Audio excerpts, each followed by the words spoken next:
The world was a lot smaller when Fnatic ruled back in 2011. Over the last decade, very few times have we been surprised by a world champion. Not since the days of TPA in Season 2. Korea has dominated everyone for a very long time. The LCK has proven time and time again that they were the benchmark for developing world champions. It oftentimes felt like the rest of us were just playing for second and only for second. That was until 2018. China ruled the world with success at MSI and Worlds. And they asked a question, the question that would be answered in 2019. Will LCK be the unquestionable best league in the world? We turn to the 2019 World Championship, and we truly do not know who will be crowned the world champion. 24 teams from around the world have already made the shortlist. And for one of those 24, the road to being crowned champion starts today.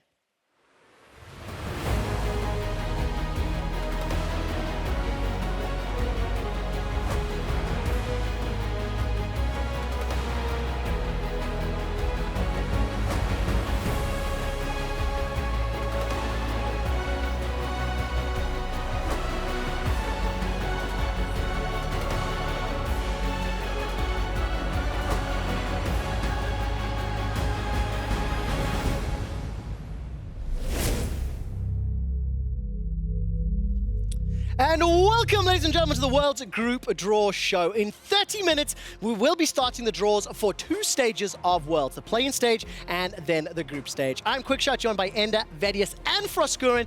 And before we get to the draw, we're going to talk a little bit about some of the teams, some of the players, and I want to dive straight into it with the most controversial topic I could possibly start with. Yay. Who will win the World Championship in 2019? There's a lot of people talking. You want us to decide already? Yes. Didn't you just stand over there like, everyone can win, it starts today? That is how I started, and that was for dramatic effect. Now I want to know, like, what are some of the fans, what is social media, what are some of the teams talking about? I know we have some shortlisted contenders already, so Frosk, answer the unenviable question of who could be a team to win Worlds. The question you asked for is who are the favorites in the tournament? And it has to start with the LPL, but it's not going to be the team that everyone expects me to say. It's not going to be Invictus Gaming. It's instead going to be the #1 seed, Fun plus Phoenix, because Super Carry Doinby finally made it to Worlds. He is their superstar mid laner known for his very creative picks. He plays things like the Pantheon, the Nautilus. He doesn't go more the traditional Akali or the Kianas, but he completely changes the game and he attacks the map, a very heavy roam style mid laner. And this team is incredibly well-rounded. I was so impressed by what I saw in the finals against RNG. This team had good macro, this team has great players, they have a lot of versatility in their playstyles and drafts, and I feel like that they are a terrifying team coming into the World Champ. Other names that you want to grab hold of this is the jungler Tian. Him and Doinby are, again, very strong in that 2v2 and roaming down towards that bot lane. Christ is a very strong support that no one really has heard of, and LWX and Gimgoon are solid pop-off players. All right, let's see if the LPL can make it 2 in a row. Let's move on to another potential contender. Ender, who else could win Worlds? Well, I think SKT has to be on everyone's minds here. Shocker. Not just because of the history behind this organization, but also the way they've been playing this year alone. I think you look at this team, and it's not just about scaling into the late game. Instead, they have Clid coming out of the jungle, who is popping off for them in these early games to set them up for the stage of the game where they thrive. This is the best team fighting team inside of the LCK, and it's something that teams on the international stage must look out for. And everyone has their eyes on, of course, the return of Faker to the World Championship. Right now, there is a lot of debate around who the best mid in the LCK is right now. But one thing you can say for sure is that Faker is in form. Faker's team looks great, and they are poised to challenge for the Summoners Cup once again. I want to dive into this best mid out of LCK, but that will come in a few minutes' time, a little later in the show.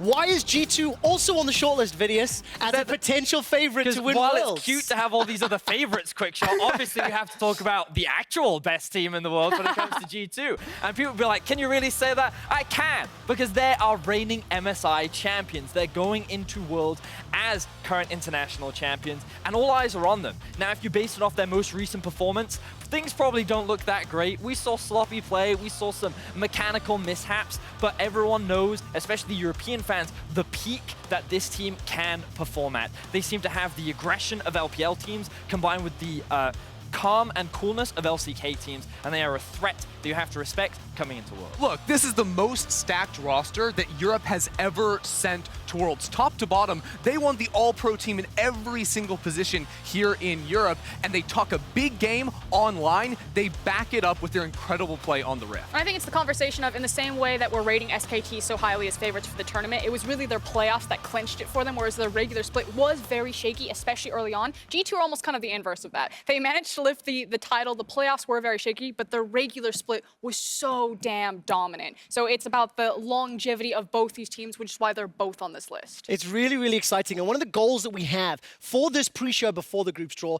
is to inform and entertain, to a degree, a lot of the viewers at home about some of the teams, some of the players we're going to be talking about, so that when we actually draw the teams, some of that context and shock and awe can happen.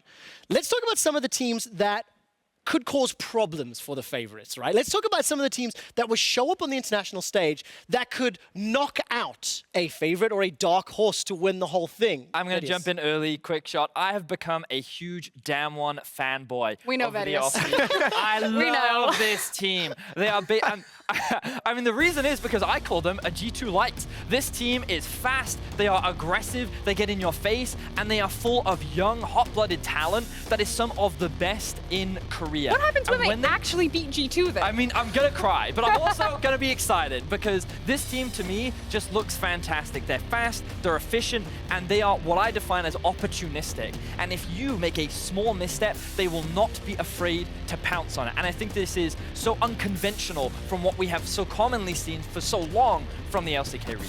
And in particular, the player that I love to watch on this team is their jungler, Canyon. He is one of the most fluid early game pathing junglers in the LCK. He changes his path up onto him. You cannot predict this guy, and he shows up exactly where he needs to be. It's really solid performance out of him, combined with their support Beryl that is absolutely on form. Those two players will just run you and gun you down. The question, of course, is can this team take their domestic success and translate it into an international stage? Because we have seen instances where new blood from the LCK in particular has a lot of hype around it, a lot of buildup, they birth onto the international stage, and they fall a little bit flat. And maybe that's because the expectations are set so high because you have the legacy of LCK behind you, or maybe it's because they're not quite ready. It is, because one of the things I actually don't think is very heavily discussed a lot is just how many times the new teams from LCK, new players from the LCK actually fail to deliver on stage. And of course, there's two sides to the coin. It could be because the expectations are so high.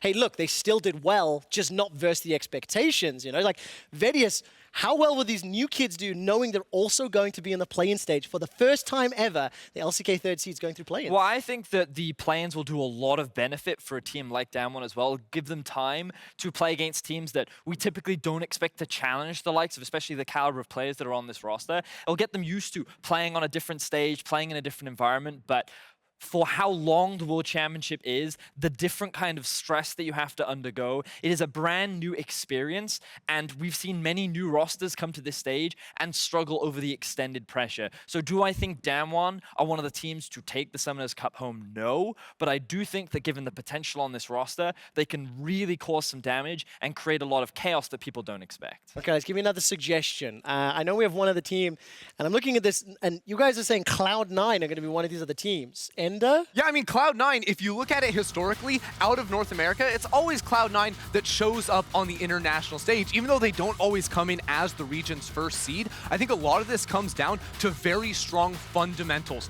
for these players. Across the board, you look player for player, I think they're weaker than Team Liquid generally in this matchup, and that's why they lose domestically. But when they come international, they always show up. Last year, we saw them make it to the semifinals in Worlds. This year, I think, led by Svenskeren, we're going to see very fast play out of this team that isn't really typical out of most North American teams. Yeah, and that's really who I want to put the spotlight on. Svenskeren has been a phenomenal jungler. You know, getting to look closer at his pathing, I can see a lot of the praise that's levied for him, and I really do believe that he's like, if you just put Svenskeren on TL, I think that's when you get the true TL North American super team. Like, sorry, Smithy, but it's very different styles, and I just love how Svenskeren attacks the map in different ways.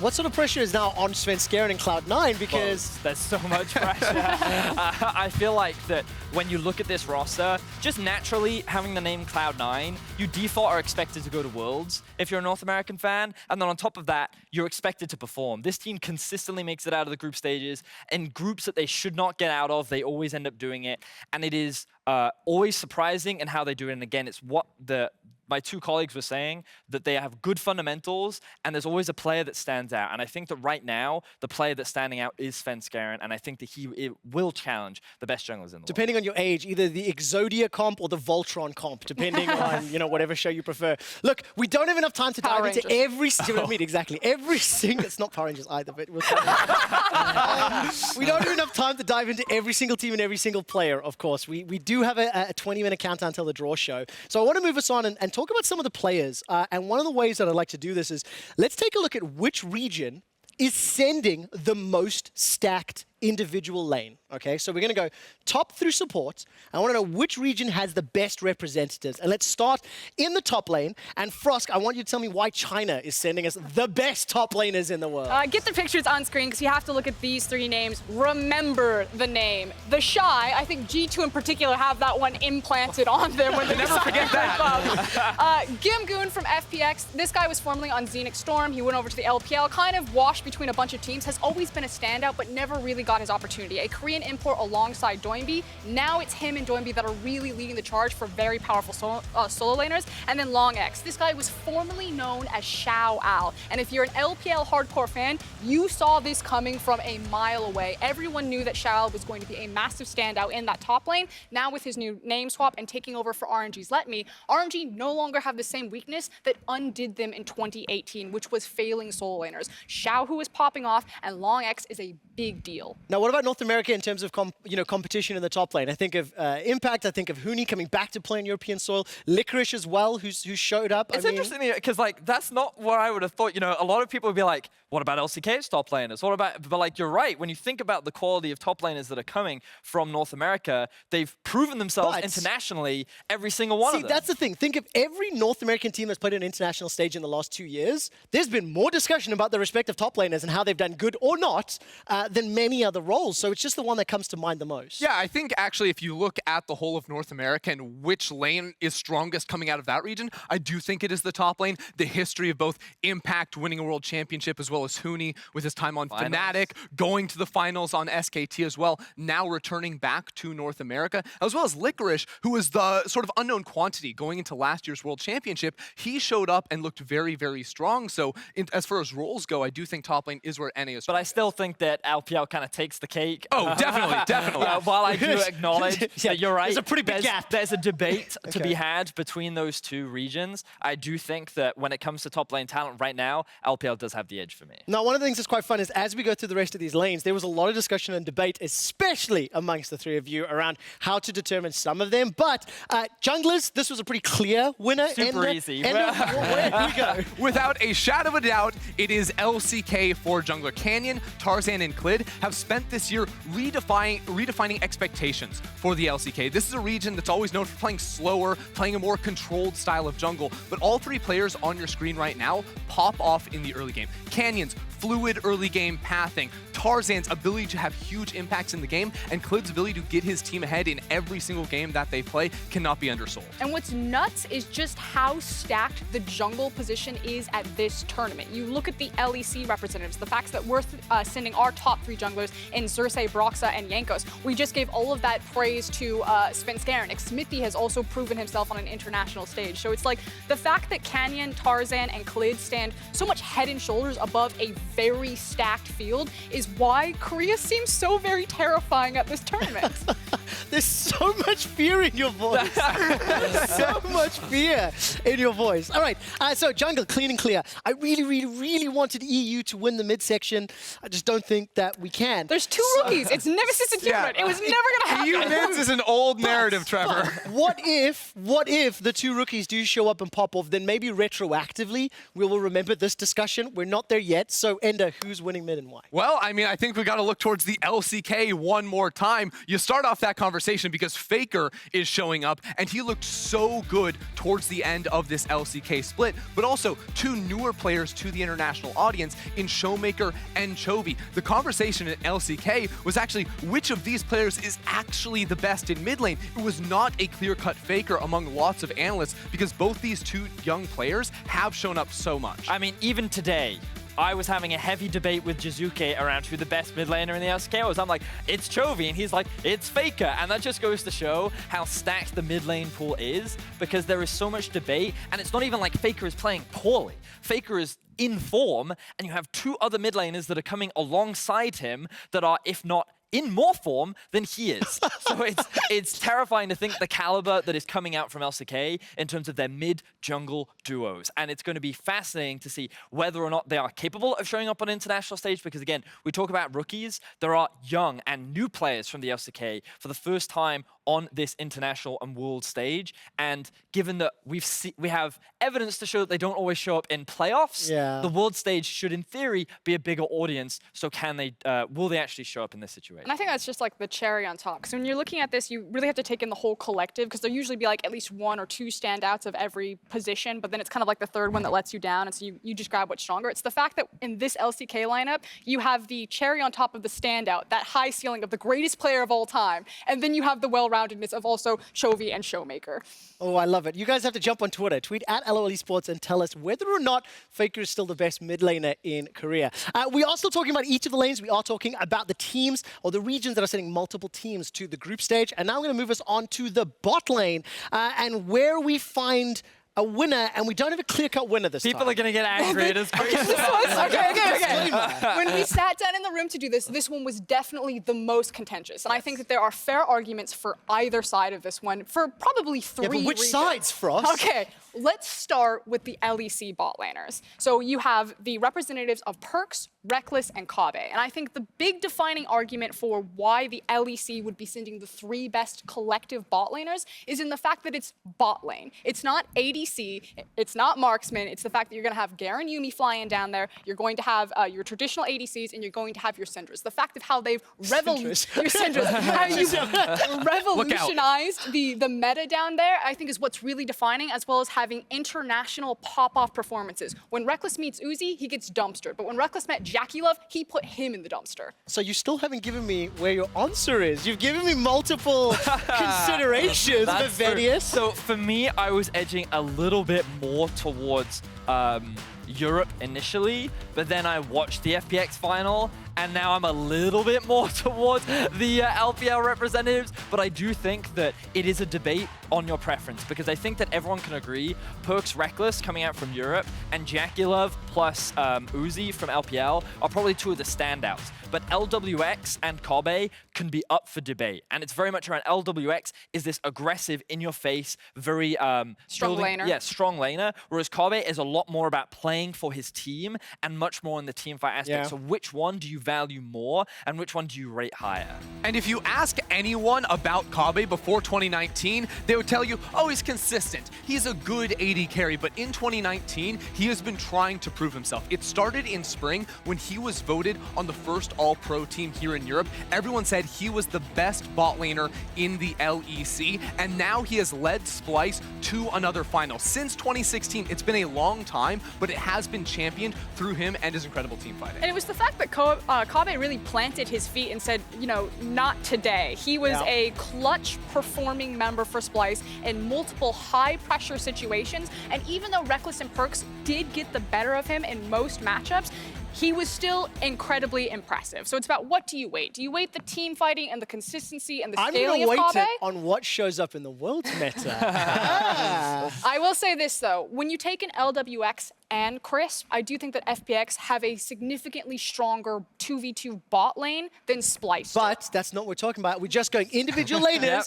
But Frost, you have set me up for the supports, though. So let's go. Ender, where did we land on supports? For supports, again, it was a close battle between EU and the LPL, but in the end, we're going to give it to EU. Tell me why. Primarily because of Mickey and Hylissang. These are two of the best supports in the world. They're absolutely insane at finding advantages. You can't find two more aggressive supports out there. These guys roam all the time through that mid lane to try and get advantages for their team. And while yes, you look at some mistakes by these guys when they go too ham, their highs are unquestionably the best in the world. And we can see the odd one out here. We recognize that Norskeren is not necessarily like the other two in that Mickey and Hylissang are defining in terms of their team's playstyles, and G2 and Fnatic would be different teams if they lost those supports. But we do think that because of the collective strength of those two and how strong they are as a support, that maybe it's biased, but I believe that it really does outweigh the shortcomings of Norskeren. See, the thing is for us, a lot of conversation was again over the LPL bot laners. Your three representatives are going to be the likes of Ming, Crisp, and Baolan. Baolan did not have the strongest regular split. Ming and Crisp are incredibly good. You don't know the name Crisp, you will remember the name Crisp. He is a very strong support. But do you lose the identity of FPX and RNG if you remove Ming and Crisp versus losing the identity of Hilly and Mickey and what they provide for G2 and Fnatic? And that was the biggest difference for us. I cannot wait to see how each of these lanes and individual players perform on the World's Group stage. I do want to turn our attention to the play-ins teams and start talking about some of the regions as they will be the first ones to participate in the group draw show. Now, in typical LEC, European-style fashion, we do want to play a little bit of a game. Before we talk a bit seriously about the teams and players, I have actually printed out some names and some faces of individual players, and I'm going to be asking my analysts to help me pronounce these individuals. Okay? Oh no. Now, they do ramp up in difficulty, and I think I might need my single for this one, but here's the first option, okay? Team Royal Youth coming out of Turkey. Frosk? Okay, so here's the thing. You can pronounce this one two different ways because you can There's either three. say, okay, I'll give you the third one. I'll start with the first two. You can either say closer, as in he closes the door, or you can say closer. Now his name is Closer, as in he's moving closer to you.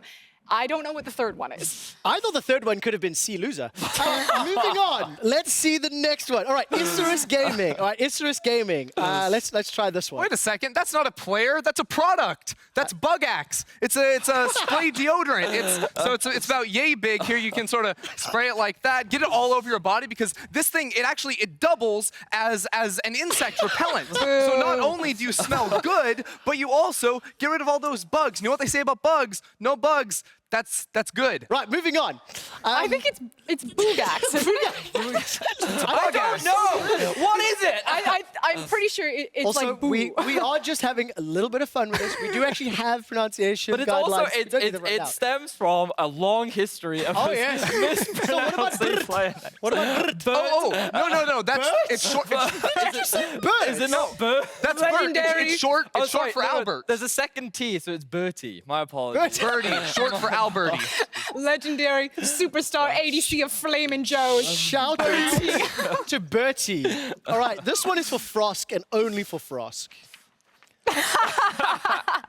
Okay, it's Ananasik, and it means pineapple. There's no Are N you sure? in No, this. no. Because I know it. Okay, hold up. Hold up. How do you guys at home say this? No. No, I know what they're saying. Trevor, I know what they're saying. They're saying in chat right now, they're saying a yaya chick.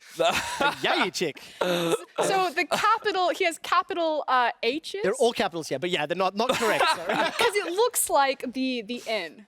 And why is Ananasik important in Germany? It's the German word for pineapple. It's close to it. Ananas. Anyway. It means pineapple. Okay, His name is pineapple. This one is actually a little bit more for the viewers at home because we should know, but I want to see if you guys can give me some creative Just ask responses. Frosk this one. Okay. 'Cause, So this one is we should know. Okay, I came from like Give it a go, hard years of LPL, like trying to pronounce stuff that sounds that my mouth cannot make. I'm not trained, and then I see Vizicachi. I'm like, oh, like, the first time she saw it, it was Vizikasasi. It's Kasaksi. All right, now this one, on three, I want us to say together, all right? Okay. Because there's the reveal. Oh. 1, 2, 3. 1907 Fenerbahce eSport. Oh. You don't Wow. But anyways. You're fired. word. Okay, now the fun and games are over. Let's move on a little bit and start talk about some key play-in icons. All right, there are a number of players that are returning to the world stage, a number of players that are very, very successful, and I do want to get a little bit more of a serious tone. So let's start with Seiya and Frostgrown. I know you have some strong feelings. So, coming to this segment, when we look at the play-in teams, a lot of people will just kind of be like, okay, I'm ready for group stage, like next. But you have so many iconic and legendary names who are consistently showing up, and it means so much for these regions to see these guys strive for it. And when you think about kind of like repeated international appearances and just domestic titles, Seiya has to be the first on your list. He is technically the most decorated domestic player of all time in League of Legends. He has only lost like a single tournament a single domestic tournament that he has participated in. And he's not known for being like hyper flashy in lane or like hard flexing on kids, but he is known for being a great in-game leader and a superior shot caller. He works with his longtime jungler Audi, and Isurus Gaming with Seiya kind of at the core of it are this LATAM super team. And it's Seiya who will really lead them to success and hopefully make it to the main stage at Worlds. We'll have to see. Isurus Gaming will be in Pool 2 of the play-in stage group stage in just a moment or two. Let's turn our attention to Bert. BRTT, of course, from the CBLOL. Yeah, I mean, you can never forget BRTT. This guy's just a mainstay when it comes to international competition. And you go all the way back. You remember he was on the 2015 Pain Gaming roster that was one of the first emerging regions to ever win 2 games in the group stage at Worlds. This guy is a legendary bot laner. In Brazil, one of the biggest, probably the biggest name you can throw around in that region. And he's an absolute legend when it comes to the Draven in the bottom lane. You look at his arms, he's got Draven on his arms. You can't forget the man's Draven. He is still in 2019 pulling Draven bans, which is incredible. For me, it's just the flair of BRTT. It was like the fact that he had the skill and then he backed it up with such a big personality, and like he's almost like the epitome of it, the essence of a Draven player. Like he will just style on you, and Flamengo, I think it is. I think so, yeah. Yes. We're denied an upset in appearance previously at MSI at the very end, and now they finally get to showcase themselves, and this is what CBLOL fans have been waiting for. They wanted this team on the international stage to represent them. But that is both a blessing and a curse, because CBLOL fans are intense when it comes to their fandom, both for and against the representatives. Flamengo will be a Pool 3 seed, and we'll see what team they play in just a moment or two. I cannot get through a play-in show without asking Vedius about a Japanese player. So let's talk about one of the icons in your eyes. It's Saros. We have to talk about him. It is the Heimerdinger and the Ziggs main. I've been hearing a lot about Zillion as well. I'm yet to really see it on the international stage, but this guy has been one of the key figures when it comes to Japanese League of Legends. And last year, it was such a big moment for the LJL when they were able to make it out of the play-ins group stages and go into the knockouts. And it was so unfortunate that they drew EDG, but there was so much support and excitement around this team of what they were capable of. And you can see the slow and steady growth that this team and these players are making. And Saros has been the consistent mainstay of this roster. And I personally am always excited to see the Ziggs Heimer main back on the international I am going to make stage. you, I want to hear your bold calls for how this team's going to do once we see their group, okay? World champs. You are always...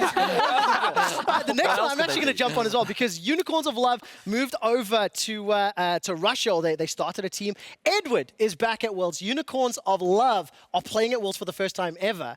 And this is a guy that goes back all the way to Moscow 5 Gambit days and is extremely experienced. I want to see what he's going to do back in Europe and in the play-in stage. Yeah, formerly Gosu Pepper. He's got a long legacy behind him. Gosu Pepper, wow. I know, right? That's a throwback. He coached in the LEC for a split for Rogue, I believe. Yeah, and in then, spring. Yeah, hopped over to the LCL, excuse me, and it was like, want to go to Worlds, boys? Tag along. Unbelievable. All right, one last player, Enda, if you can tell me about Lloyd. Yeah, I think so. Lloyd comes from the LST.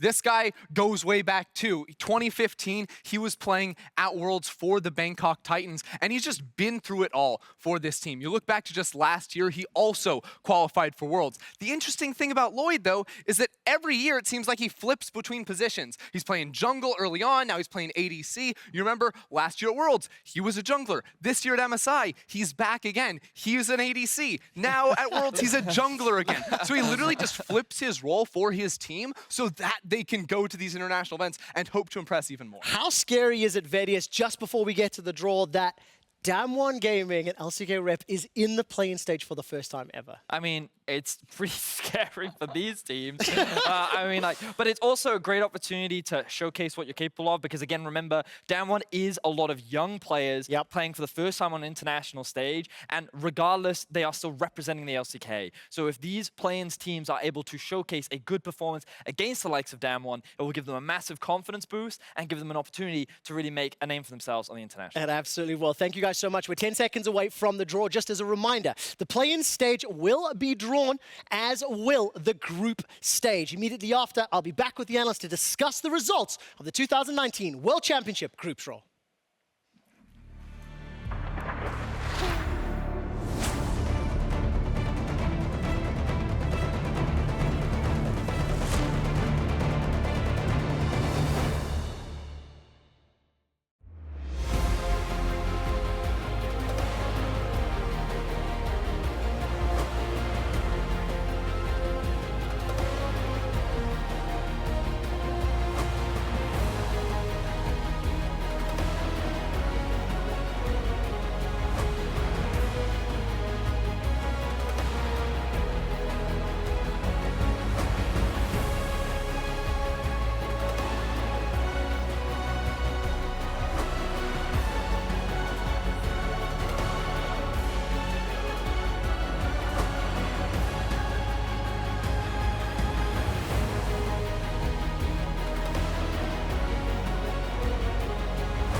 Welcome to the LEC studio in Berlin for the 2019 World's Group Draw Show. I'm Quickshot, joined by Jizuke and Yamato Cannon, two representatives from Vitality, team that really had a massive impact on the 2018 World Championship. The SKT, G2, FPX, and Team Liquid, the best teams in the planet, are competing at Worlds 2019, but it is a long and tough road to the Summoners Cup. Let's find out who will be facing whom in the different stages of the tournament. We will first do the play-ins draw, followed by the group draw. The 2019 League of Legends World Championship is making its return to Europe, and we're here to take a closer look at the tournament's format. 24 teams will compete in up to 3 stages of Worlds, starting with the play-in stage, followed by the group stage, and concluding with the knockout stage. The play-in stage will take place in Berlin, Germany, and consist of 12 teams. The number 1 seeds from Brazil, Japan, Southeast Asia, Oceania, the Commonwealth of Independent States, Latin America, and Turkey. The number 2 seed from Vietnam, and the number 3 seeds from North America, Europe, the LMS, and for the first time ever, Korea. These teams will be drawn from 3 pools into 4 groups. They will then play a best-of-1 double round robin within those groups, and the top 2 teams from each group will be drawn into best-of-5 knockout matches. The 4 winners will advance to the group stage, where 12 new teams will be waiting. Those teams are the number 1 and 2 seeds from Korea, Europe, North America, and the LMS. All 3 representatives from China, as well as the number 1 seed from Vietnam. The 16 teams will be split into 4 groups, where they'll play a best-of-1 double round robin. The top 2 finishers from each group will move on to the knockout stage in Madrid, Spain, which will play host to the first 2 rounds of a best-of-5 single elimination bracket. Finally, the last 2 teams will meet in the finals in Paris, France, where one will raise the Summoners Cup and secure their place as the 2019 League of Legends World Champion. It's time to find out which teams will be competing against which other teams in the 2019 play-ins stage. You can see groups pool 1, 2, and 3 behind me. We'll slot the teams into groups A, B, C, and D. Jizuke, could you please draw the first team from pool 1?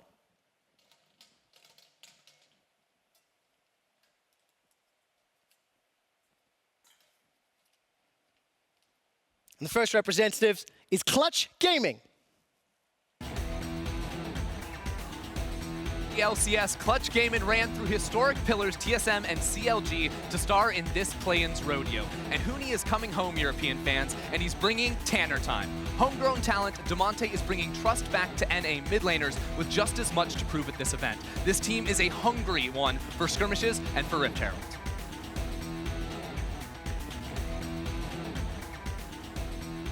Clutch will slot atop Group A. Jizuke, if you could draw the next Pool 1 team.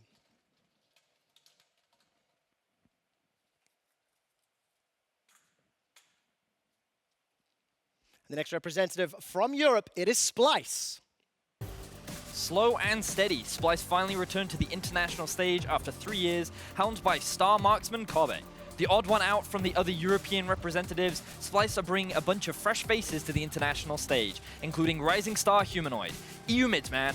Also a huge congrats to Vizicachi, who has finally qualified after his debut in 2014. Obviously, Splyce slot into Group B, and Jizuke, please draw the third team.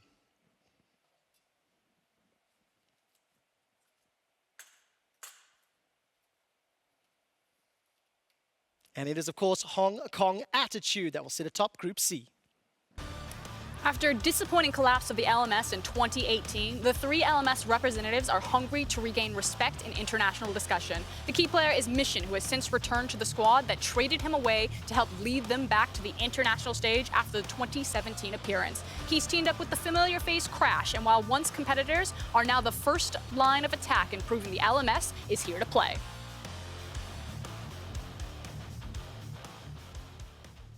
And of course, Jizuke, if you could please draw the final Pool 1 seed.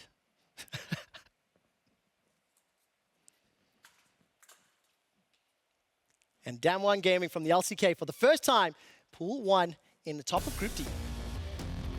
New team, new names, and new expectations as the 3rd seed for the LCK qualify for their international debut. This team has redefined the LCK macro, bringing a fast and furious playstyle built on powerhouses Canyon and Beryl. While expectations are high, question is if this green team can stand tall under the spotlight of the world stage and lead Korea to former glory. Now, the Pool 1 seeds are drawn. Yamato Cannon, if you could draw the first Pool 2 seed, they'll slot into Group A.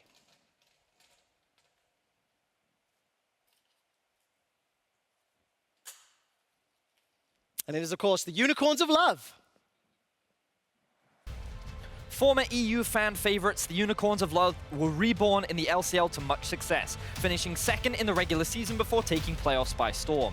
A close final with Spring Split champions Vega Squadron pitted former teammates against each other, but in the end, UOL triumphed. Fans of the LCL on the international stage may recognize domestic powerhouses like Boss or Nomans, and most of the important, the Thresh Prince himself, Edward.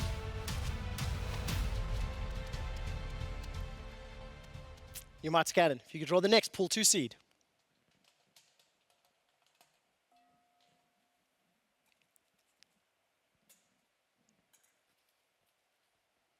And it is Isurus Gaming.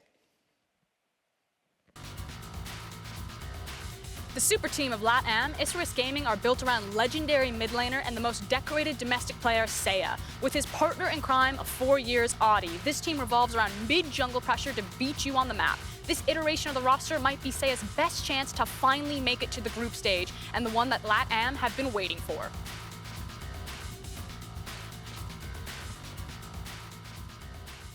And of course, they will slot into Group B. Yamato Cannon, if you could draw the next team, please.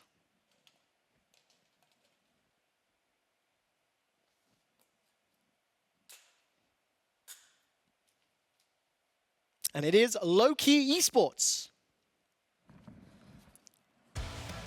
The VCS opened to an intense race between 4 teams: GAM, Team Flash, Dashing Buffaloes, and Low-Key Esports. It would come down to the wire before GAM and Levi reigned supreme before being challenged by the bad boys of the VCS, Low-Key Esports. After getting destroyed in the playoffs, Low-Key, now humbled, fought through Team Flash to represent Vietnam as a 2nd seed. Keeping with their VCS roots, they are an aggressive team that attack you through the jungle with DNK. Alongside GAM, Low-Key are here to prove that VCS is a contending region. And of course, they will slot into Group C as you rejoin us here at the station. The 4th and final ball did unfortunately open. And of course, as it is the final name in the pool, Yamato, if you could please do the pleasantries.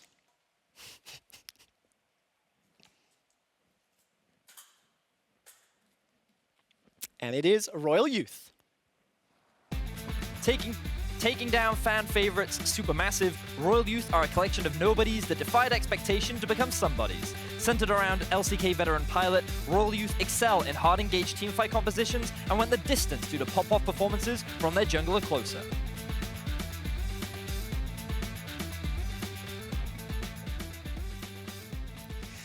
And we are down to the Pool 3 seeds. Yamato has stepped across. Could you please draw the first Pool 3 seed?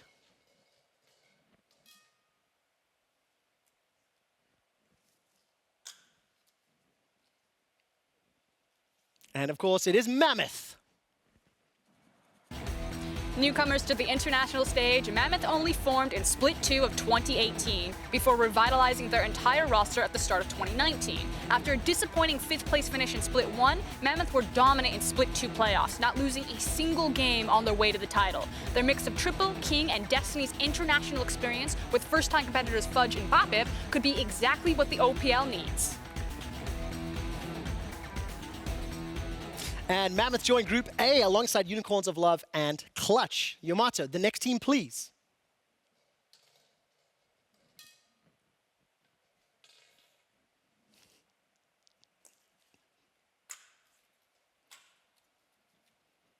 Detonation, focus me. Representing the LJL for the 6th time internationally, Detonation Focus Me are a familiar face to many. Having formed in 2013, they quickly became the driving force in Japanese League and are 8-time LJL champions. Although a Japanese team has never made it to the main stage of an international competition, they narrowly missed out on the knockout stages at MSI as their 4-2 scoreline in groups was narrowly too short. With an unchanged team from MSI built around veterans like Yutapon and Evi, a lot of people will be thinking this is the best chance that the LJL has ever had. And of course, they will slot into Group B. Only 2 play-ins teams remain. Please draw one of them, Yamato.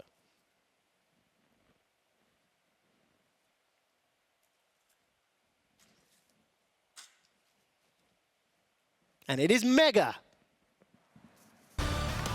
The Thai representatives from the LST built their roster this year around 3 of the region's 2018 Worlds representatives, Rocky, Lloyd, and G4. After disappointing at MSI earlier this year, Lloyd role swapped back to jungle as he often does, and they upgraded their bot lane, bringing in Korean AD carry Duel. And Yamato, if I could ask you to draw the final Pool 3 team.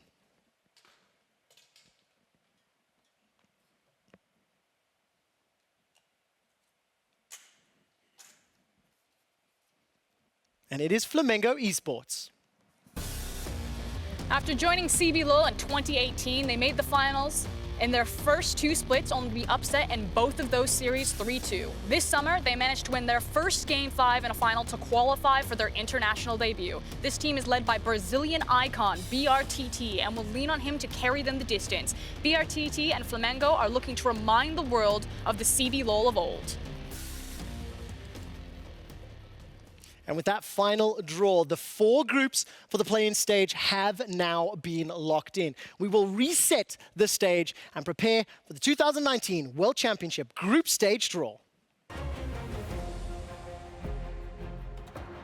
Okay, so right out the gate, looking at these groups, the one that I actually find the most interesting is Isurus Gaming being matched across from Splyce. Now, the reason why I say that is stylistically, Splyce are a team that don't necessarily attack teams in lane phase, although we'll see if kind of the skill discrepancy between major regions and emerging regions changes that for Splyce. But Isurus Gaming are excellent at playing the map, and I felt that they were a team that could do really well unless they ran into a very aggressive early game competitor. Splyce, I think, is a good stylistic matchup that we might actually get to see Isurus Gaming shine even against a major region. I also think if we look over at Group D, Royal Youth coming in as a Pool 2 team has to be very happy that they drew Damwon, meaning they can't get them in the knockout form of the play-in stage. So if they're able to come out of this group, or Flamengo underneath them, they have the ability to try and make it into the group stage. And then the other thing that I'm super hype about, Thank you very much. We will get more time to break it down after the draw, but we're moving on to the group stage. As you can see, there are 2 pools, 4 Pool 1 seeds and 8 Pool 2 seeds. Yamata Cannon and Jiizuke will once again draw the teams that will slot into the groups. And just a reminder that in one group, you cannot have more than 1 team from the same region. I will explain that in more depth if the teams happen. Now, Yamata Cannon, if you could please draw the first Pool 1 seed.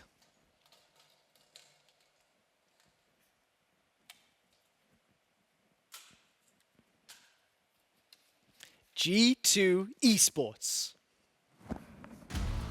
MSI champions G2 continue to come out on top in the LEC. Their star-studded super team remains one of the biggest European powerhouses in League of Legends history, as Caps, Perkz, and all of G2 ready themselves to take on the best in the world, a taste of international success only propelling them to greater heights. Now for the first time in the modern era, EU and G2 are at the forefront of tournament favorites. May I ask you, Martin, to draw the next Pool 1 seed?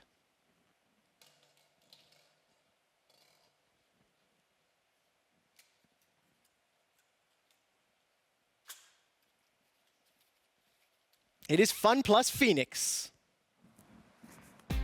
After 4 years, super carry Doinb finally makes his debut on the world stage. Securing his first domestic title, Doinb is recognized for his creative picks, innovative laning, and map impact. Alongside powerhouses Tian and Gimgoon, FPX were just short of breaking the record for the most winningest LPL team of all time. They speed ran through the LPL and now, as one of the favorites of the tournament, look to bring the Summoners Cup back to the defending region. Only 2 Pool 1 teams remain. Yamato, please draw one.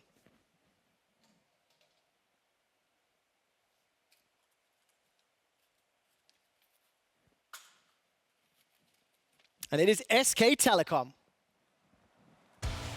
A team that needs no introduction, the 3-time world champions and 2-time MSI champions are back on the world stage after a disappointing 2018, which saw them missing out on a world spot. After finishing 4th in the LCK Summer Split, a lot of people wondered if SKT would miss out on Worlds for the first time ever in 2 consecutive years. But they had other plans. The legendary SKT playoff buff took full effect as they swept aside Afreeca, Sandbox, Damwon, and Griffin.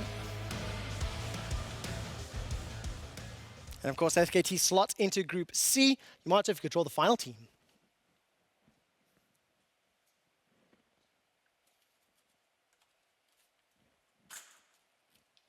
And it is, of course, Team Liquid. From MSI finalists to Summer Split champions back to back to back to back, Team Liquid continue to rule North America and the LCS. Packed with veteran talent and world champions, this Liquid roster carries high hopes for North American fans. Jensen and Doublelift in particular have now proven themselves on the international stage and look for nothing less than contending for the top.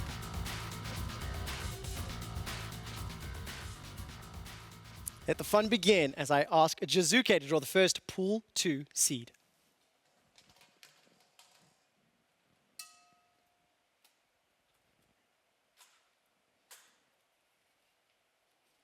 The first team to be drawn is Griffin. Griffin are a team that was meant to be at Worlds last year. After dominating the Korean Challenger Series in 2018 spring, they shot to the top of the LCK in summer, only losing to KT 3-2 in the finals. They then narrowly lost to Gen G in the qualifiers, meaning the world would have to wait another year before they could take to the international stage. In 2019, Griffin have topped the LCK regular season in both splits, and both times have been stymied by SKT in the finals, leading to many asking if they'll choke on the world's biggest stage. Griffin joins G2 Esports in Group A. Jiizuke, please draw the next team.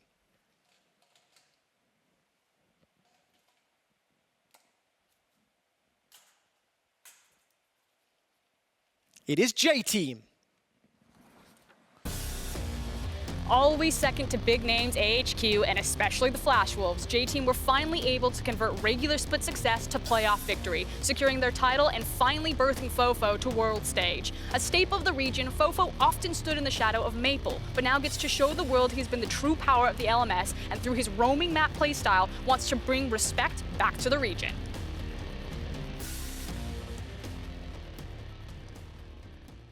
J-Team slot into Group B. Jiizuke, the next team, please.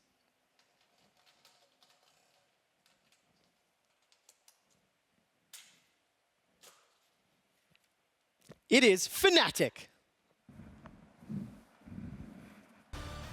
In what was dubbed the greatest LEC final since 2015, Fnatic showed us that there is more than one world-class team in Europe this year. Ever since their victory at Worlds Season 1, Fnatic have been trying to get back on top of the world, and last year they were agonizingly close before being destroyed by Invictus Gaming in the finals. Since 2018, they lost their star mid laner Caps to their rivals G2, but have built and come into 2019 looking stronger than ever. And of course, Fnatic will slot into Group C along with SK Telecom. Jizuke, the next team, please.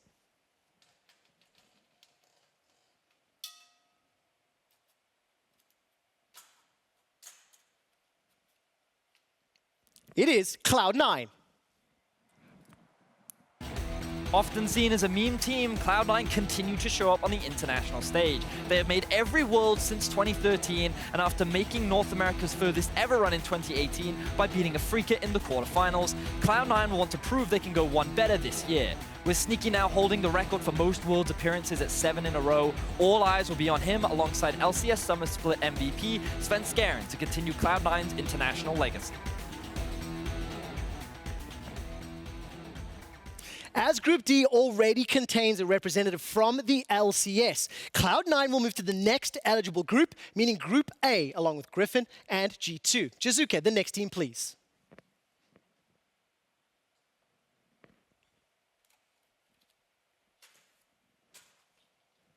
And it is AHQ Esports Club. Last seen on the world stage in 2017, it's been a while since AHQ was a household name in League of Legends. After hitting 4 Worlds in a row, it almost seemed like we'd seen the last of AHQ Esports Club. However, they've shown that they are still a force to be reckoned with in the LMS. With Ziv, their top laner, the only returning player from their teams of old, many eyes will look at him to carry the team, but Weka is the player to watch. The mid laner turned ADC will be looking to follow in Perk's footsteps and claim international glory for the LMS. And of course, they will slot into Group D along with Team Liquid. Only 3 teams remain. Jizuke, please draw one of them.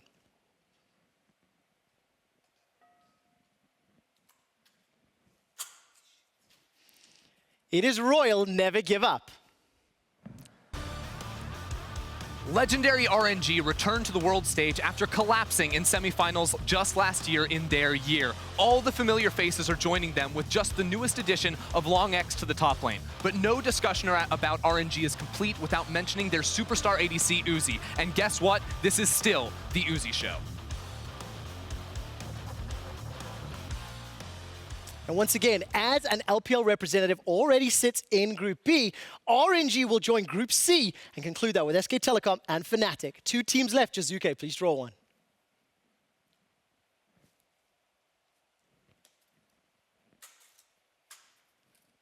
It is defending world champion Invictus Gaming. Defending world champion indeed. Invictus Gaming limped back to the international stage after a rough split riddled with roster swaps and underperformances. But when push came to shove, it was the youngest member, Jackie Love, that stood tall, pulling Rookie and the Shy across the line to the regional qualifier. While IG struggled in recent performances, if they return to their 2018 form, they are an easy dark horse for the tournament to lift the cup back to back. The first available group that fits Invictus Gaming is Group D. They join AHQ and Team Liquid. Only 1 team remains. Jizuke, please do the honors.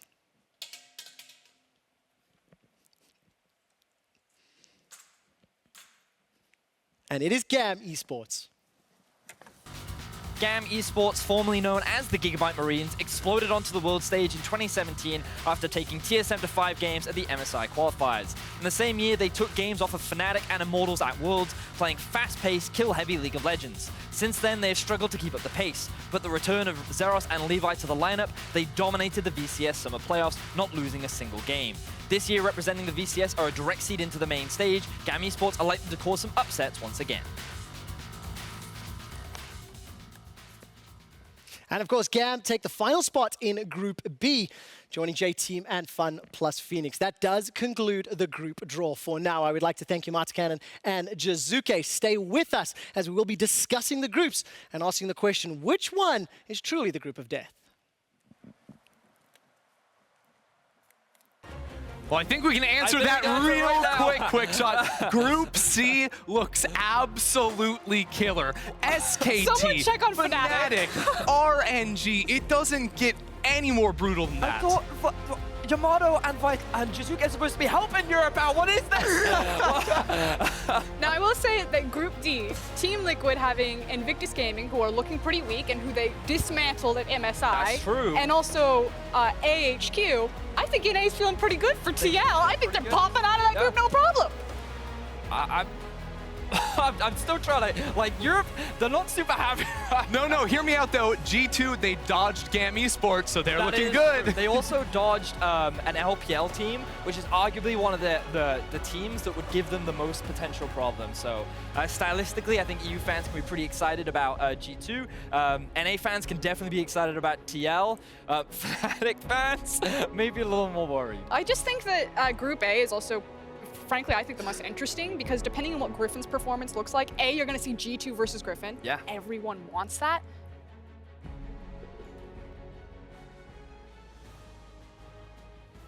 All right, welcome back. We did need to just synchronize with everybody, and I'm catching up on some of the news. Frosco, I'm sorry to interrupt you halfway through. I never get to talk.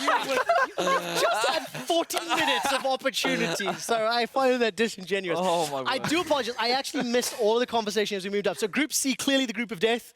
Yeah, without a doubt. Yeah. Yeah, without a How doubt. close is Group A to Group of Death to Group C? What I was saying about Group A is that depending on how Griffin show up on the international stage, obviously, I think it's fair to say that the favorites are G2 and Griffin in that group. And that's unfortunate because we just talked about how Cloud9 are usually the team that shows up for NA at the world stage. And they might not even get a chance this time because of how stacked the group draw is. That said, Cloud9 have been in very rough groups before, considered groups of death, and managed to really mess people up in them. So there's obviously a lot to unpackage, right? Oh, yeah. We've got both play-ins groups. We've also got group stage groups. We'll move to planes in a moment. Let's stick with the main groups for now. Okay, so I would like to start with effectively the spiciest group, which is Group C. I think that it is the one that is the closest and up for most debate. And something I was saying before the World Championship was I would love to see Fnatic in SKT's group because I think stylistically it is a very interesting matchup because Fnatic in the past were known as this very teamfight reliant style. And if we think back to last year when they made it to the finals of Worlds, it was very much Broxah plays around Caps, that's their early game, and then they always go to the late game insurance of team fighting with Reckless and Caps at the forefront, and then Bwipo was just like the supplementary reliable top laner, right?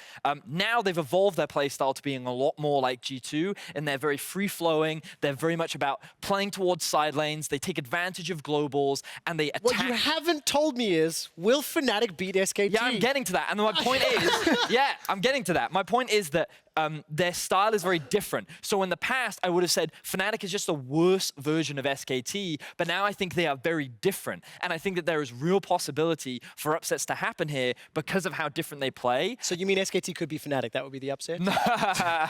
I'm trying to answer fast. Don't put words in our mouth, Trevor. That's fair. That's very, very fair. None of these three teams are going to be having fun, Trevor. Now, Frosk, what does RNG do to this equation? This is why I'm like, someone check on Fnatic. Is Yeah. Reckless okay? Because all I want to talk about in this group is the AD carries. We have Uzi, Teddy, and Reckless. I don't care who the fourth one that goes in there. You can't find a harder group when it comes to like bot lanes in this tournament. Yeah. It doesn't get better. Also hilarious is that every play-ins team, like whoever pops out of play-ins into group stage, they want to avoid this group at every cost. Everyone's looking at the TL group like, can we do it? How weak are IG right now? Yeah. And then they look at FPX group like, can we do that one? Yeah, those guys are definitely eyeballing the B and D groups, right? Like because I think both those groups have a clear favorite, but the stay second on seed is Group the one C. that's little. Group C, because because I still want to talk a lot more about this, just because again I want to reinforce how good SKT look and how stylistically they are very similar to RNG in their approach. There's typically a lot of team fighting, and I think that the impact of the mid laners is very important to the success of how they transition from their early game to the late game. And when was the last time we saw SKT RNG? 2017 Because we Worlds? did see it, right? Because it was that the year that RNG It was in Shanghai, the best of 5. Yeah, it was the Misfits SKT, and then it was RNG Fnatic, and then RNG and SKT played in the best of 5. And back then, SKT got the better of them, but it's always a matchup that is like so hotly debated, and it's like, oh, I'm so excited. This is like Talk the about a matchup that's going to be historic group. debated, right? Because now we've gone to the super sexy, super obvious. But let's go Xiaohu, Faker, Nemesis. Actually, Right? How is this going to go? stylistically, what's interesting is that you have a bunch of mid laners that really like to play for the map.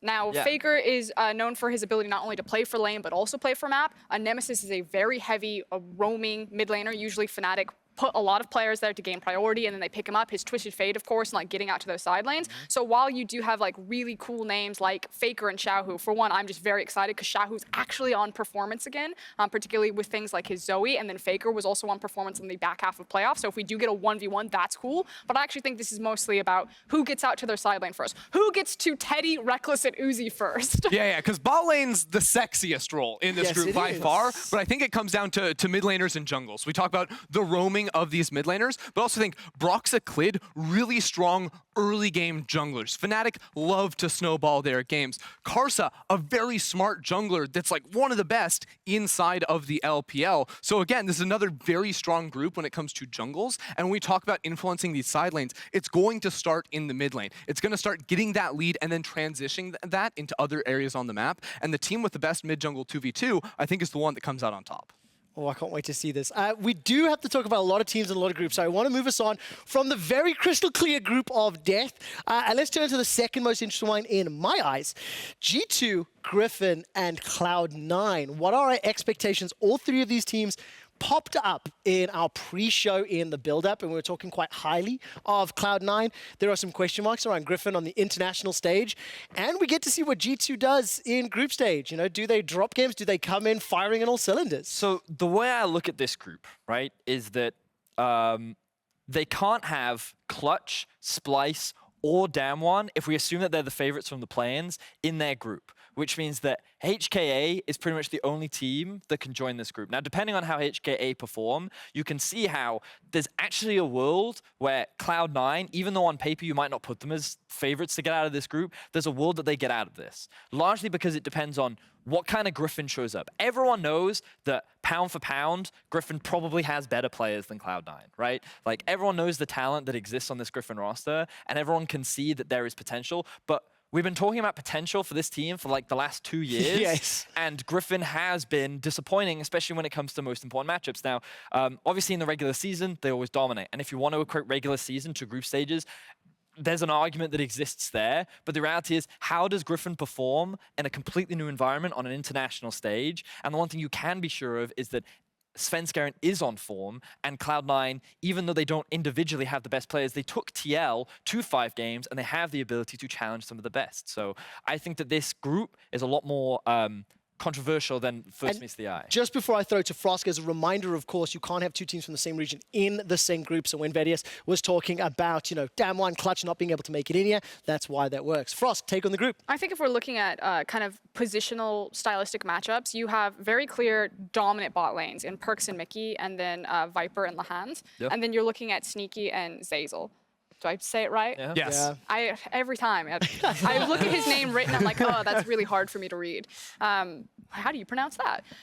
And I just have some concerns because I know that Cloud9, Svenskeren doesn't give a ton of resources to Sneaky and Zazel. They're usually left a lot on their own. It's not often that people rotate down to them, whereas G2 and Griffin can really attack and blow you up into a lane phase. And so I think that's kind of where a discussion will really start for Cloud9 and how they're preparing for these teams and just making sure that they can neutralize and get their bot lane into more skirmish or team fight oriented situations. Yeah, I'm really scared for C9 in this group, assuming Griffin do show up, primarily because we look at the strongest point on Cloud9. That's Svenskeren in the jungle. But in this group, you have the 2 best junglers in the tournament in my eyes. You have Jankos and you have Tarzan. I don't know, like, Svenskeren is really good, don't get me wrong, but when your best player is worse than the other 2 players and only 2 teams get out, I don't think you can make it through. Wow. Ooh, very, very interesting. The thing, I'm just going to address the elephant in the room. G2 has a long history of not being Thank super you. good in group Thank you. stages. That is what I set the question up with. And Because I'm very like, glad you've come back to I'm it. like, ugh. I mean, if we based off most But there's no recent VCS performances- representative, Vedius. Yeah. It's free. I mean, it's true, but let's not forget G2 did lose to Team Liquid in the group stages of MSI. G2 have this tendency to have happy games, and That's like, actually true. There's huge variance in both G2 and Griffin, Yeah. whereas people assume that Cloud9, you're probably not going to get a lot of variance. They'll be very consistent agree. and very I stable. super agree. And it could be that consistency and stability that actually allows Cloud9 to pop out of this group, whereas G2 and Griffin might beat each other and then lose to, let's say, HKA rocks into this group. Yeah, and when you were looking sort of stylistically at how like a Cloud9 or a Team Liquid would stack up against a team like G2, I think we actually sort of agreed that Cloud9 has a better chance with how they play proactively through the early game and have a jungler that can compete. So like, I agree stylistically, it could look good for Cloud9. I'm just really worried that they get shut down in the jungle and then they just run around not actually knowing what to do, because usually they have leads out of that role. Okay, let's have a look. I need to move us on to the next group. Team Liquid versus Invictus Gaming rematch. I am super, super hyped about this. Obviously, we throw AHQ into the mix as well.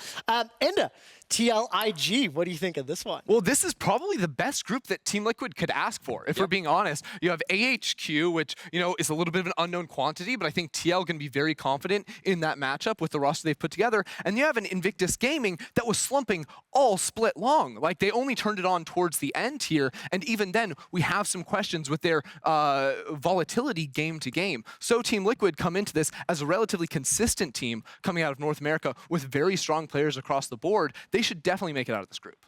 I'm just curious how much pressure will be on Invictus Gaming to really turn it on against TL in particular, because it was not a graceful fall. Also, contrast that performance, because that was a slumping IG and a very well high-performing TL that allowed Team Liquid to win that semi-final. Like, let's not mince words, right? So if you still have a slumping IG, do you give Team Liquid a bit of the edge and psychological edge? I mean, again, if we base it a lot off most recent performance, Yes. I do just give the edge to Team Liquid. Just flat out. Period, right? Because the reality is Invictus Gaming have been very variable, and even if you just look at their final best of 5 against Top, you can see the variability throughout that series. Like, the performance of each player varies from game to game, and the only consistency that you get is actually from JackeyLove and to a degree their new jungler Layan. And I feel like that while there is a high ceiling for this team, you will never sit there and say that the Shy and Rookie are going to be people that you can just ignore. But throughout this split and throughout playoffs, they have not shown the same level of consistency and performance that they did last year. So I right now would put TL as favorites. The thing that concerns me is that a team like Damwon can join this group. I want to get to that just 1 second. Just before we get into that, because I actually have a leading point for Damwon, is in this group, is anybody brave enough to comment a little bit on what you would anticipate from AHQ? The LMS has been a region that has not really shown up in recent years, and expectations, at least when I look at this, is I sort of already want to write them out of the group. I mean, frankly, it's always the same discussion, but I think one of the big things for the LMS region is not just losing, you know, core members like the Flash Wolves, but losing a lot of the coaches and the support structure. The LPL has basically been eating the LMS for a very long time and draining them of talent, and I think that's what's kind of having long-term effects on them. So it's nice to finally see Fofo and J-Team get a chance to shine, but at the same time, I look across the LMS, they haven't been doing well consistently internationally for a long time. They do have some, you know, historic players like Ziv and Fofo that you still can count on, but it's still a lot of question marks because also internal in these orgs, they're losing so many coaches and managers. And it's actually terrifying, and we need to see how the LMS will bounce back. EU, it's not the same disparity, but he's been losing talent, but has found a way to funnel new talent. Every EU representative this year is European, which is super fun. But I'm going to go back to the question you just said, Vedius. Damwon could find themselves in Group D, along with Splice. Damwon could also find themselves in Group B. It's the only other team that doesn't have... Right. Now, that's my bridge, so we can talk about both. But how different does Group D come for Team Liquid and Invictus if Damwon is in there versus if Splice is in there, for example? So for me, Group D then suddenly becomes a lot more volatile. But again, I'm a big Damwon fanboy, so bear that in mind, right? But it very much depends on what they look like in players. And my expectations are that Damwon don't drop a game in Plains, right? That's how strong I think they are, and how we talked about them being surprises and that quality bar. I do think that if the team shows up that we saw in their series against Kingzone and that we saw during the regular season, I believe that they can challenge the likes of both Liquid and Invictus Gaming and can make the top of this group. But again, the biggest debate and question mark is, does Damwon even show up? Because the one thing you can say for sure about Team Liquid and Invictus Gaming is nerves is probably not going to be a thing that affects these players, given the veterancy and legacy that exists on the roster of those two teams. Looking at this from a European lens and where Splyce could potentially pop out here, I'm correct in saying that it's what, Group B and Group D? That's it. See, I would actually really love to see Splyce take a crack at TL, because again, I think stylistically, you might actually get to see Splyce do something. Like, they don't just get, if you put Splyce in Group B and they run into FPX, I'm like, oh, that's gonna be rough, man. Yeah. Just like that early game might get slammed. But against a team like TL, I'm really curious, would TL push Splyce in the early game, or will we just have like big scaling team fights over objectives? Who actually has the cleaner macro there to play the map? Well, I think, again, you'd probably have to compare junglers in that sense, and we think Xmithy, not super proactive in the early game, not the kind of guy that's going to push a team like Splyce around, especially because Xerxes in the game, too, one of our best tracking junglers inside of the LEC, rather. So I do think that there is potential for Splyce to push the game later, to get into that comfort zone that we know they love to play in, and maybe give them a shot. Okay, so now we've talked a little bit about Damwon. I want to just bring our attention to Group B.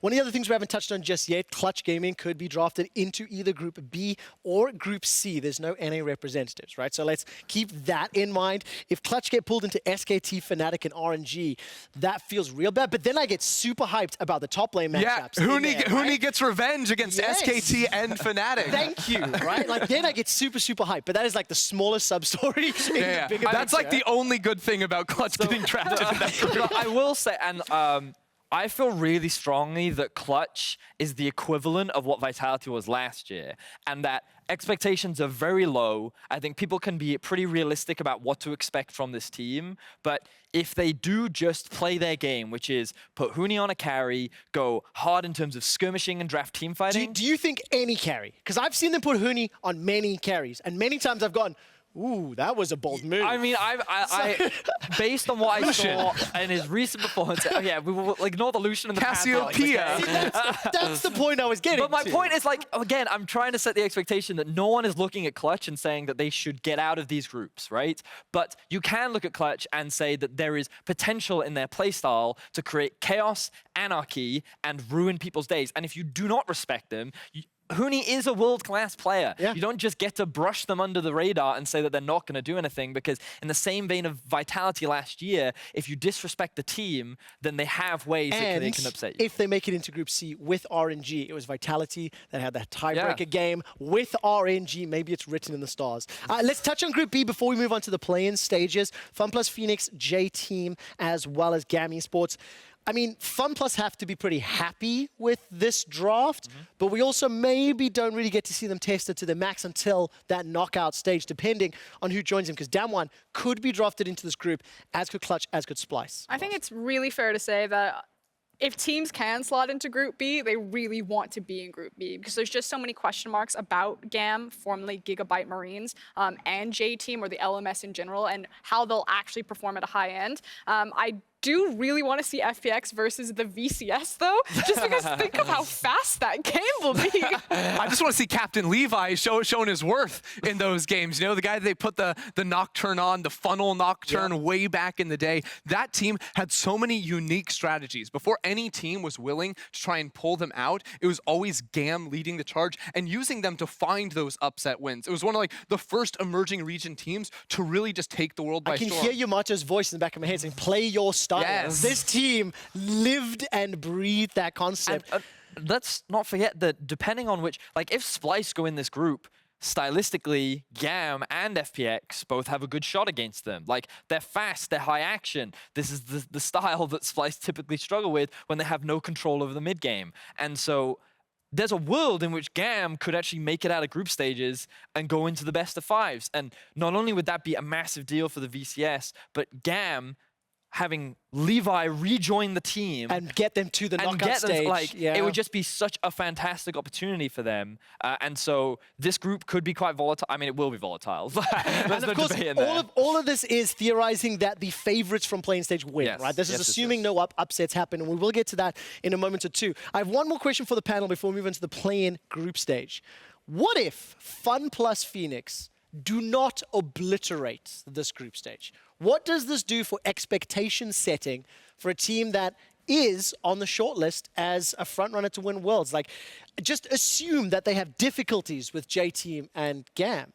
I'm going to say that I won't think anything about it. I also think that FPX in each best of 5 will change pretty dramatically because their champion pools are very unique. Now, this is all depending on what the actual meta looks like for Worlds. But if you go back and watch their playoff runs and just their regular split games, certain champions that you're used to seeing global have high priority on them just fall to the wayside because Doinby's champion pool and his style is so impactful on the game that he changes the course of things. So how FPX, like, yes, their play style is similar, mid-jungle focus, rotate into the bot lane. Like, you'll constantly see them blitzing down bot and making tower dives. It is pretty consistent, but how they execute on that and the champions that they pick are very different. And so going into any best of 5, no matter what the other team is, it really just depends. What answers do you have to Doinby's chaotic champion pool? Can you deal with some of these matchups? And if the answer is no, then Doinby's going to have a field day with you. And if the answer is yes, then you find the Achilles heel that has really cost Doinby a lot of his career.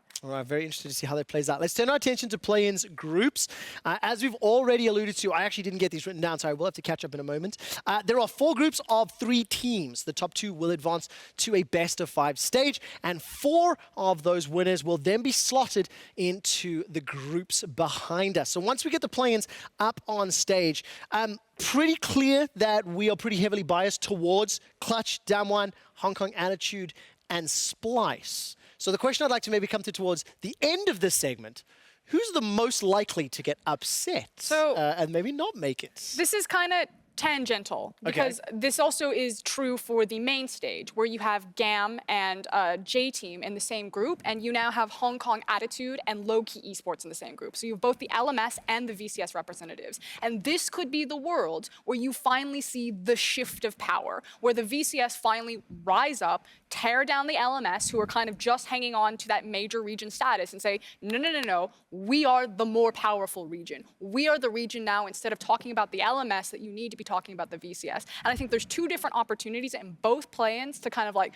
whet the appetite, and then in groups to really see that come to fruition. And not saying that there's like a grudge match or anything between these regions, but I do know that when a VCS team runs into an LMS team, just because of the history behind like the GPL, the Southeast Asia region, that things will probably get pretty intense. And I think usually when people want to pick of which major region will fall down, they usually target the LMS just because of lack of experience with the region. Yeah, and even I agree with that sentiment just from studying Hong Kong Attitude and the way they were playing towards their playoffs run and actually leading up into Worlds. This team actually seemed fairly inconsistent, not really in terms of gameplay, but in terms of draft. You know, sometimes they would build these beautiful team fight competitions where they could very easily play out the game and close, but other times they just would not enable their star jungler Crash. You know, this guy's been around the entire world playing for teams, making it to Worlds multiple times in the past. And the problem is, I've seen a lot of games where he just has no lanes to play through. So I think that Hong Kong Attitude need to do a much better job of setting him up to succeed.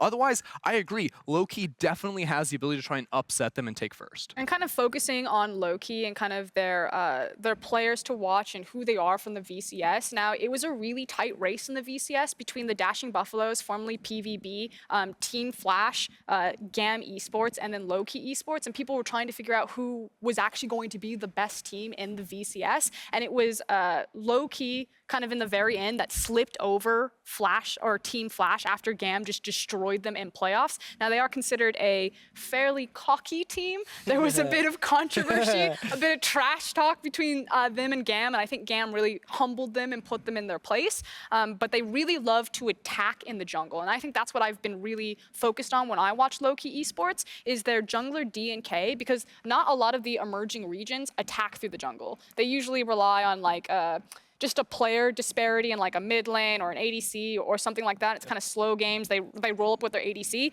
but DNK like out the gate will just like smash you in the jungle. He will hunt and he will find you. I am such a fan that all three of these teams are in the same part of the world and have history. I want more of the trash talk. I want more of the hype because it just adds to it. I do want to move us on to talk a little bit about Group D. Damwon are obviously in there, and then you've got Brazil and Turkey that are now realistically expected to fight for second place, right? And obviously, taking the second seed means you will fight a #1 seed from another group.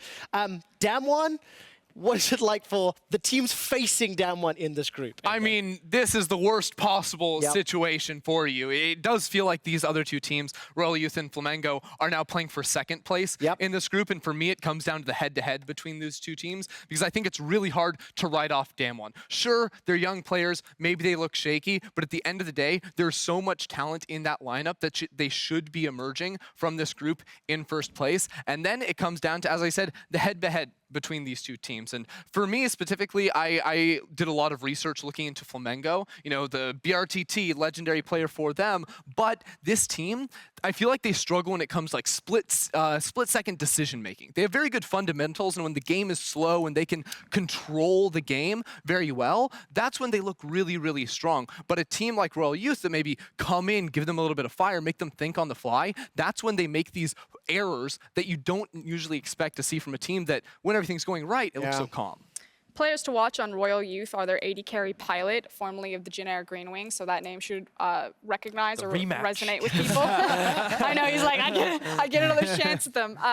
What I found interesting about this Turkish team is that no one really expected them to win. They weren't the heavy favorites. Again, Supermassive are in that region. They have names like Wolf, Zeitnot, like, you know, much more standout big names, but it was really pop-off performance from Closer, and then just the consistency of Pilot that gave Royal Youth a lot of purchase in the region to represent here. I do think that there are some weaknesses in their mid lane, and it's really problematic when you look at Damwon, who has such a strong mid laner. Because I think if you really want to beat Royal Youth, you blitz them 2v2 mid jungle, because Seal seems to not be quite synced with his team. There's problems with lane assignments. He gets lost on the map a lot, and especially on an open map. I think that's actually where you can really abuse Royal Youth, by targeting him specifically. In lane, he's actually very solid. His mechanics are strong. All right, let's see how their performance goes. We don't have too much time left, but I am going to ask Vedia, Splyce versus Detonation Focus. Let's go in there. It is one of my favorite memes of every draw show, but quite seriously, Isurus Gaming also inside the group. What's your take on Splyce's chances? You have to feel obviously they are favored, but I want to know by how much. So I believe I've been talking a lot with Frosk, and stylistically, there's a chance that Isurus actually have an opportunity to create some chaos, create some opportunities. They are, of course, playing with Seiya and Oddie. And with War Angelus in the bot lane, there is a real world in which they can, like, I remember Seiya and Oddie being this hyper-aggressive duo that can build advantages through the 2v2 mids. And it comes down to a very big matchup between how the junglers control each other and how they deal with each other. I still think Splyce should just be considered favorites because of their experience and talent. I can see you're enthusiastic, Frost. But before we get to that, he asked me a question about Detonation Focus Me, so I got to talk about my favorite region, Japan. Now, Detonation Why does no one want to let Frost talk? What? Okay. So Detonation Focus Me. On the realistic side, they are still slow. They are still the same old team, which is very much that they want to wait for team fights and they're not super proactive in the early game, and that's just how the rest of the region plays. So it's difficult to say that they should be considered favorites in this group, but who would I be if I didn't just have blind faith in Japan and say that this was probably the easiest group that they could get out on top of? What a weeb. Moving on to Frosk. I am a huge Isurus Gaming fan. I actually think they're a really smart team. Usually when you're watching a lot of emerging regions, one of the issues is like fundamentals. Like, do they have a strong basis for fundamentals, or are they relying on just like stronger, superior mechanical players and individual performances? I think ISG are actually a really good like macro team and how they read the map, do rotations, but they don't attack you in the lane phase, which is why I'm super interested to see how they deal with Splyce. Unless Xerxes just absolutely destroys Adi, as you were talking about, I actually think there could be some really cool map trades and objective trades that people wouldn't really be used to seeing from an emerging region team. I think they're very, very smart. I'm hyped about this team. I'm excited. Unfortunately, we've only got about 2 minutes left, so I need some quick thoughts before one last question. Group A, Clutch, Mammoth, UOL, Ender. I mean, everyone has to put Clutch at the top of the list. I think it's just going to be top. You were going to say UOL. No. This is going to be top lane kingdom for Huni. He's going up against Boss and Fudge, which I think he has a very large advantage in those two matchups. And I honestly don't think the rest of the map actually matters for Clutch. I honestly think Huni's just going to run in and run all over these guys. That's actually how I feel about this tournament. Unfortunately, looking across a lot of the emerging regions, they don't have very strong top laners on an international level. And so even though I think there's debate about who's better, Clutch or Splyce, I think Splyce is an easier matchup potentially because Chachi doesn't necessarily punish you in lane as hard as Huni does. And so because of that, I think Clutch are absolutely terrifying to these teams. And I'm expecting a lot of local support for Huni back in Europe, playing in the region that, gave him his fame. The last question I have, throughout the entirety of our discussion here in the post-draw show, we have assumed that Clutch, Splyce, Hong Kong Attitude, and Damwon will win and will advance to the group stage. Which one of these teams is the most likely to get upset? And why? That is the question I want you to answer. That will be our closing thoughts. We'll be back with Play-ins Groups next Wednesday. Ender, it's a difficult question. Who's it going to be? What's that? That's like a 10 second. What? You can't answer that question in 10 seconds, Trevor. Oh, I'm not asking 10 seconds. We've got a few. Oh, we got a few like, seconds? Yes. Okay. Well, I'm going to say out of those 4 teams, the most likely upset for me is going to be Hong Kong Attitude coming out of the LMS. And I think that the teams that would be most likely to do it, I would like to look at Unicorns of Love with their jungler. I think they can get a lot of work done there and potentially an Isurus.